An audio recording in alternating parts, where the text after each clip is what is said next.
An engine pumps water continuously through a hose. ஹோஸ்ல தண்ணியை push பண்ணிட்டு இருக்கு. Water leaves the hose with velocity v. Velocity of the water தெரிஞ்சிச்சு. ஆனா small எம்ன்றது mass per unit line. What is small m? Mass of the water per unit line. நான் அது மாதிரி convert பண்ணிட்டேன். ஸ்மால் என்றது மாஸ் ஆஃப் த வாட்டர் கிடையாது. Mass of the water pumped per unit length.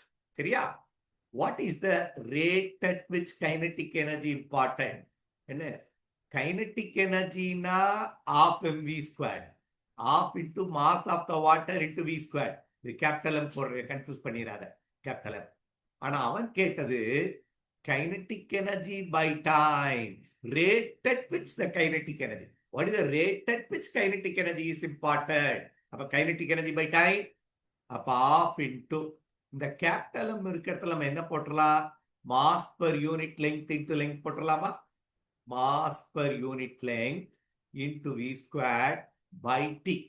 What is the length by time? அது ஒரு velocity. The formula will become half v cube மாறிடுச்சு. அதான் answer. Very simple sum. The point is, small m is not mass, small m is mass per unit length. The mass of the water என்றது என்னது? Mass per unit length into length போடணும். இது answer. Okay.